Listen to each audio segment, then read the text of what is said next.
2005 नंतर निवृत्त झालेल्या कर्मचाऱ्यांसाठी एक आनंदाची बातमी समोर येत आहे. 2005 नंतर निवृत्त झालेल्या कर्मचाऱ्यांच्या शेवटच्या वेतनाची 50% रक्कम आता पेन्शनपोटी त्यांना मिळणार असून सोबतच महागाई भत्ताही मिळणार आहे. ही योजना 1 मार्च 2024 पासून पूर्वलक्षी प्रभावाने लागू करण्यात येणार आहे. पात्र आणि इच्छुक कर्मचाऱ्यांना 31 डिसेंबर 2026 पर्यंत या योजनेत सहभागी होण्यासाठी पर्याय देण्याची संधीही देण्यात आलेली आहे. चला पाहूया याविषयी सविस्तर अपडेट. त्यापूर्वी आपणास विनंती आहे, चॅनलला अजूनही सबस्क्राईब केलेलं नसेल तर चॅनलला सबस्क्राईब करा, जेणेकरून नवनवीन अपडेट लवकरात लवकर तुमच्यापर्यंत पोहोचेल. आनंदाची बातमी शेअर करायलाही विसरू नका.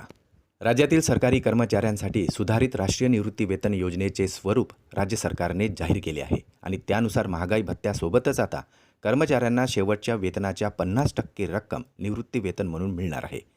2005 नंतर निवृत्त झालेल्या कर्मचाऱ्यांसाठी ही योजना असून ती 1 मार्च 2024 पासून पूर्वलक्षी प्रभावाने लागू करण्यात आलेली आहे. पात्र आणि इच्छुक कर्मचाऱ्यांना 31 डिसेंबर 2026 पर्यंत या योजनेत सहभागी होण्यासाठी पर्याय देण्याची संधीही देण्यात आलेली आहे.